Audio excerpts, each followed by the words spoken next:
Shalom, Jemaat Tuhan Yayasan Hosana Manado. Bagaimana kabar semuanya? Hari ini saya mau membawakan sebuah renungan sederhana dari Kolose pasal 1 ayat 15 sampai dengan ayatnya yang ke-16. Saya akan bacakan untuk saudara-saudara sekalian. Ia adalah gambar Allah yang tidak kelihatan, yang sulung, lebih utama dari segala yang diciptakan. Karena di dalam Dialah telah diciptakan segala sesuatu yang ada di sorga dan yang ada di bumi, yang kelihatan dan yang tidak kelihatan, baik singgasana maupun kerajaan, baik pemerintah maupun penguasa, segala sesuatu diciptakan oleh Dia dan untuk Dia. Saudara-saudara, saya mau menjelaskan sedikit konteks atau latar belakang dari penulisan surat Kolose ini. Paulus menulis surat Kolose ini di dalam penjara ketika dia mendengar ada salah seorang saudara seiman yang memberitahukan kondisi jemaat Kolose saat itu.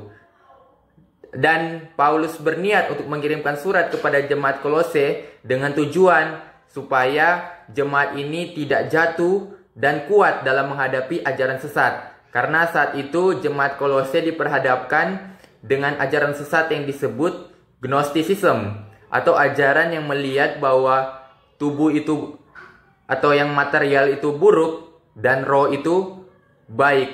Paulus berusaha untuk menjelaskan kepada mereka mengenai kebenaran sesungguhnya dari iman Kristen dan menguatkan iman percaya mereka kepada Kristus.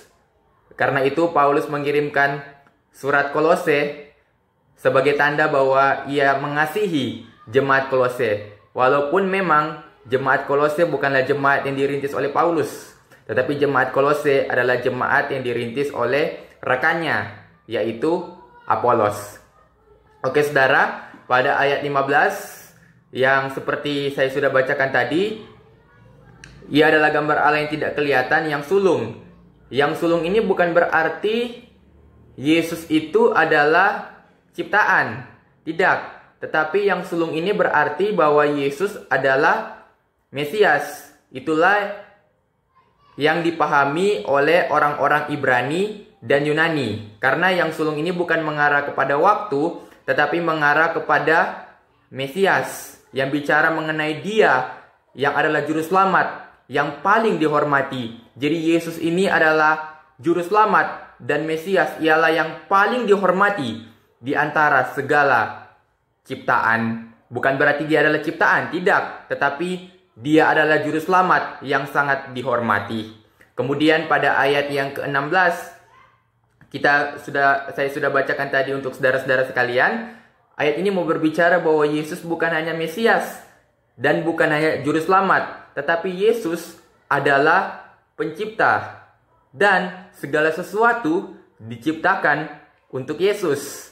Oleh sebab itu, saudara-saudara jemaat Tuhan di Yayasan Hosana Manado, saya mau menyampaikan kepada saudara-saudara bahwa ketika kita telah mengetahui pemahaman kebenaran ini, pemahaman firman Tuhan ini, semoga ini menolong kita supaya kita memahami kebenaran yang sesungguhnya dari firman Tuhan itu. Dan ini semakin mendorong kita untuk lebih lagi membaca firman Tuhan, merenungkan firman Tuhan, mendengarkan khotbah, agar kita diisi dengan pemahaman-pemahaman kebenaran yang benar, sehingga kita tidak jatuh ke dalam berbagai ajaran sesat. Dan setelah kita tahu, saudara-saudara, bahwa Yesus adalah Mesias, Yesus adalah pencipta, dan Yesuslah kita hidup untuk Yesus. Oleh karena itu, saudara-saudara, saya mengajak untuk saudara-saudara sekalian sama-sama kita menghormati Yesus dengan lebih lagi. Terutama di masa COVID-19 ini, kita memiliki banyak waktu. Bagaimana cara kita menghormati Yesus? Kita bisa melakukannya dengan berdoa, membaca firman, menjadi berkat bagi orang lain, merenungkan firman Tuhan, dan melakukan hal-hal positif lainnya. Intinya, apapun yang kita lakukan, kita landasi dengan motivasi. Kita mau menyenangkan hati Tuhan. Saya yakin, saudara-saudara, jikalau saudara-saudara melakukan semuanya itu, maka Tuhan pun akan senang dan nama Tuhan pun akan dipermuliakan. Semoga bermanfaat bagi saudara-saudara jemaat Tuhan di Yayasan Hosana. Tuhan Yesus memberkati.